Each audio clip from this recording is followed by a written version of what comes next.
Hello everyone, welcome to my channel. आज हम लोग बीआरएस चैप्टर में बैलेंस एज पर पासबुक का एक क्वेश्चन बनाएंगे। इसके पहले के जो भी वीडियोस हैं चैनल के प्लेलिस्ट में आप लोगों को मिल जाएंगे, वहां से आप लोग वो वीडियो देख लेना। ठीक है, तो आज हम लोग बैलेंस एज पर पासबुक का क्वेश्चन करेंगे। चलिए जल्दी से देखते हैं कि कौन सा क्वेश्चन आज हम लोग बनाने वाले हैं।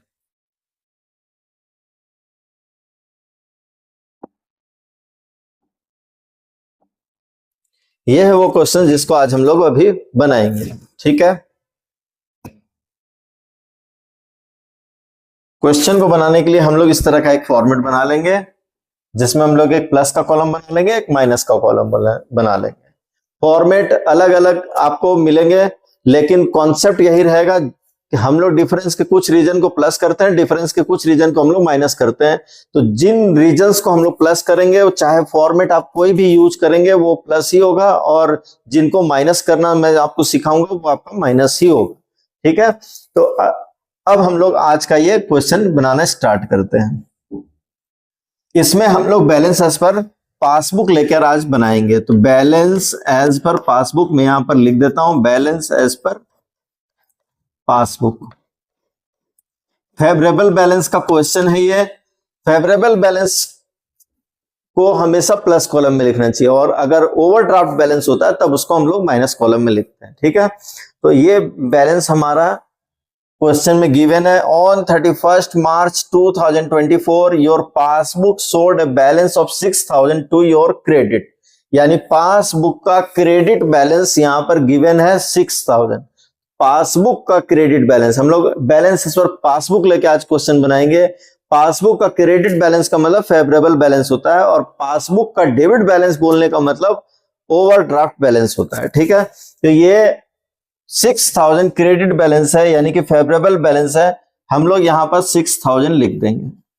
ठीक है, और अब डिफरेंस के कुछ रीजंस को हम लोग प्लस करते हैं, तो यहां पर हम लोग ऐड करने के लिए 4-5 लाइन अंदाज से रख लेंगे, और लेस करने के लिए 4-5 लाइन हम लोग अंदाज से रख लेंगे। यानी कि हम लोग पासबुक और कैशबुक के बीच में जो बैलेंस का डिफरेंस होता है, वो सारे डिफरेंस को दिखाने के लिए ये स्टेटमेंट बनाते हैं। ठीक है, तो हम लोग यहाँ पर पासबुक को लेके फॉलो करके क्वेश्चन को बना रहे हैं, तो हम लोग यहाँ वर्किंग नोट बना लेंगे। डिफरेंस के कुछ रीजंस को प्लस करना है, डिफरेंस के कुछ रीजंस को माइनस करना है। तो अब पता नहीं चल पाता है कि कौन कौन से रीजन को प्लस करना चाहिए, कौन कौन से रीजन को माइनस करना चाहिए। तो ये जो वर्किंग है कैशबुक और पासबुक का, ये आपको बहुत हेल्प करेगा ये बताने में कि कौन कौन से रीजन को प्लस करना है, कौन कौन से रीजन को माइनस करना है। तो बैलेंस एज और पासबुक को आज हम लोग फॉलो करके क्वेश्चन बना रहे हैं। पासबुक को फॉलो करेंगे तो हम लोग पूरा ध्यान किस पे देंगे, कैशबुक पे देंगे। कैशबुक में किसी भी रीजन से अगर बैलेंस बढ़ा हुआ है तो हम लोग यहाँ पर ऐड कर लेंगे। कैशबुक में किसी भी रीजन से अगर बैलेंस डिक्रीज है, घटा हुआ है, तो हम लोग यहाँ पर क्या करेंगे, माइनस कर लेंगे। ठीक है, पासबुक को फॉलो कर रहे हैं, कैशबुक पे ध्यान देंगे। कैशबुक में बढ़ा हुआ होगा तो प्लस करेंगे, कैशबुक में घटा हुआ होगा बैलेंस तो यहां माइनस कर लेंगे। ठीक है, चलिए क्वेश्चन को बनाते हैं। Before that date, before that date, that date बोलने का मतलब ये डेट। ठीक है, इस डेट के बारे में बोला जा रहा है। बिफोर दैट डेट का मतलब ये डेट। इस डेट में 31st मार्च की डेट में के पहले you had issued check amounting to 1500 of which check of 900 have been presented for payment। ठीक है, हम लोगों ने 1500 का चेक यानी 1500 का चेक इशू किया था, जिसमें से 31st मार्च तक बैंक में प्रेजेंट हुआ है सिर्फ 900 का चेक। ठीक है, इसका क्या इफेक्ट पड़ेगा वो हम लोग देखेंगे। हम लोग जब भी चेक इशू करते हैं, हम लोग कुछ भी करेंगे, हम लोग का मतलब बिजनेसमैन, बिजनेसमैन जब भी कुछ लिखेगा तो कैशबुक में लिखेगा। जब भी चेक हम लोग इशू करेंगे, हम लोग उसी समय तुरंत अपने यहां से पूरा अमाउंट माइनस कर लेंगे 1500। यानी किसी भी अपने क्रेडिटर को अगर हम लोग चेक इशू करेंगे, हम लोग यहां से पूरा 1500 तुरंत माइनस कर लेंगे। अब वो क्रेडिटर बैंक में जब चेक को प्रेजेंट करके पैसा निकालेगा, तब बैंक उस अमाउंट को यहां से माइनस करेगा। ठीक है, तो 1500 के चेक में से, यानी कि मान लो 2-3 चेक होंगे 1500 के। ठीक है, तो जिसमें से बैंक में अभी तक सिर्फ 900 वाला चेक प्रेजेंट हुआ है, और रिमेनिंग 600 का चेक अभी तक बैंक में प्रेजेंट नहीं हुआ है। तो बैंक में से जितना पैसा, बैंक में जो भी चेक प्रेजेंट होगा, जितना पैसा निकलेगा, बैंक उसी को मेरे अकाउंट से माइनस करता है, यानी पासबुक से माइनस करता है। ठीक है, हम लोगों ने 1500 पूरा माइनस कर लिया है, बैंक से सिर्फ 900 माइनस हुआ है, दोनों में डिफरेंस है।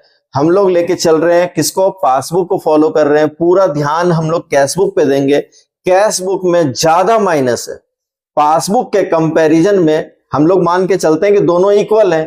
ठीक है, जिसमें से कैशबुक में ज्यादा माइनस हुआ है, 600 रुपया कैशबुक में ज्यादा माइनस हुआ है पासबुक के कंपैरिजन में, यानी कि यहां पर 600 का बैलेंस घटा हुआ है, इसके कंपैरिजन में ज्यादा माइनस हुआ है, तो हम लोग यहां भी क्या करेंगे, माइनस कर लेंगे। रीजन क्या है, रीजन वही है, check issued but not presented for payment. Check issued but not presented for payment, या फिर check issued but not presented. 600 का डिफरेंस है दोनों के बीच में, तो 600 को लिखेंगे हम लोग। यहां पर जो डिफरेंस वाला अमाउंट होता है उसी को लिखना चाहिए। ठीक है, ये समझ गए होंगे। Next, a check of 800 paid by you into the bank on 29th March 2024 is not yet credited in passbook।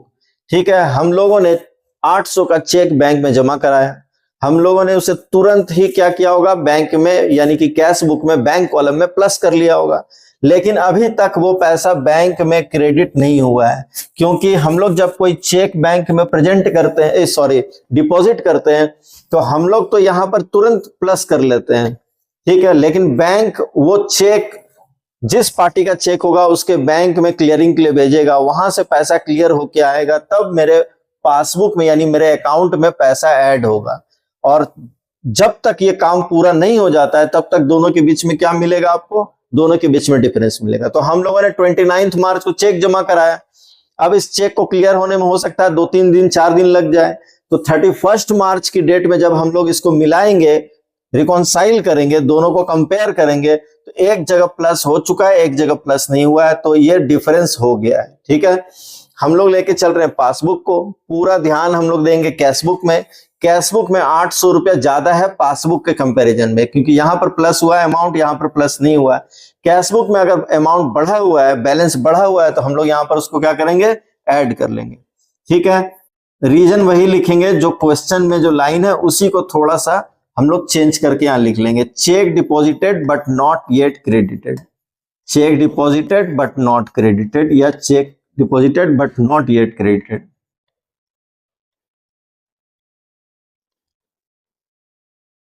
$800 का डिफरेंस है, 800 यहां लिख लेंगे। इसके बाद there was a credit of 85 for interest on current account in the passbook. ठीक है, बोलता है पासबुक में 85 रुपीज इंटरेस्ट का क्रेडिट हुआ है। ठीक है, 85 इंटरेस्ट का क्रेडिट हुआ है पासबुक में।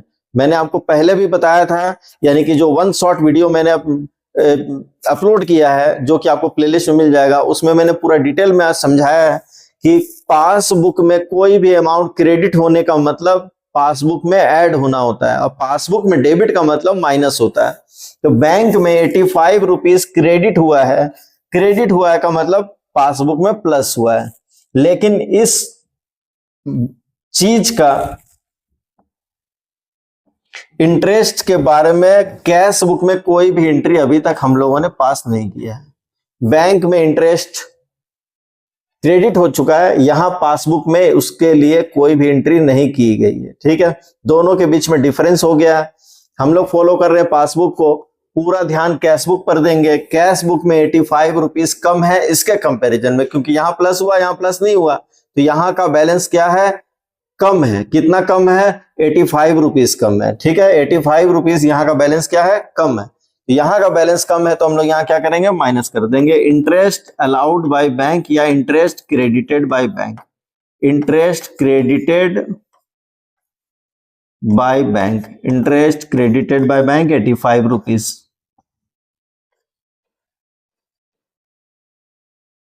इसके बाद On 31st March 2024, a check for ₹510 received by you and was paid into bank, but the same was omitted to be entered in cash book. देखिए बहुत इंपॉर्टेंट लाइन है ये। हम लोगों को कोई 510 का चेक मिला था, हम लोगों ने उसको बैंक में जमा करा दिया, तो बैंक में तो पैसा जमा हो गया, बैंक में 510 का चेक डिपॉजिट हो गया, बैंक का बैलेंस बढ़ गया। लेकिन इस ट्रांजैक्शन को हम लोग कैश बुक में लिखना भूल गए, कैश बुक में ये ओमिट हो गया है, कैश बुक में लिखना छूट गया है। ठीक है, यानी 510 को कैश बुक में नहीं रिकॉर्ड कर पाए हैं, लेकिन वो पैसा बैंक में जमा हो गया है। ठीक है, तो इसका इफेक्ट क्या पड़ेगा, देखिए इसका इफेक्ट क्या पड़ेगा। हम लोग यहां पर एंट्री नहीं कर पाए, भूल गए, यहां पर 510 जमा हो गया, तो इसका बैलेंस बढ़ गया, इसका बैलेंस नहीं बढ़ा, यानी कि इसके कंपैरिजन में यहां पर 510 रुपया कम है, तो यहां पर बैलेंस कम है। हम लोग पासबुक को फॉलो कर रहे हैं, कैश बुक पर ध्यान देंगे, कैश बुक में बैलेंस कम है तो हम लोग यहां क्या कर देंगे, माइनस कर देंगे। Check deposited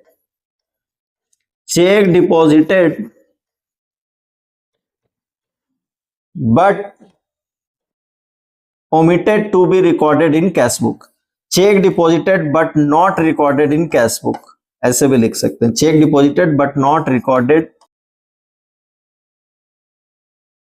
in cash book.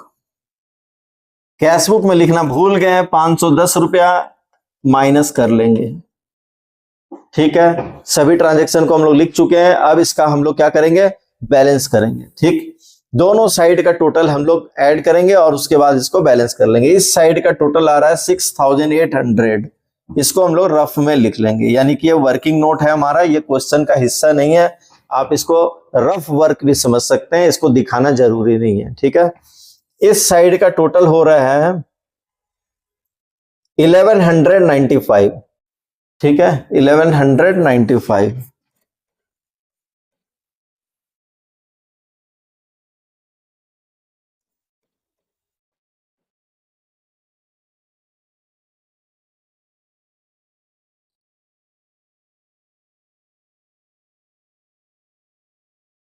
$5605 इसका डिफरेंस आ रहा है, जिस साइड में कम पड़ रहा है उस साइड में हम लोग ये डिफरेंस को लिख देंगे 5605। यहां पर हम लोग बैलेंस एज पर पासबुक लेके बना रहे थे, तो यहां पर जो आया है वो balance as per cash book हम लोग लिखेंगे, balance as per cash book. दोनों साइड का टोटल जो ज्यादा वाला अमाउंट था वो लिख देंगे, तो इस साइड का टोटल ज्यादा था 6800, वही 6800 हम लोग बोथ साइड में लिख देंगे। ये कंप्लीट आपका एक क्वेश्चन बन गया।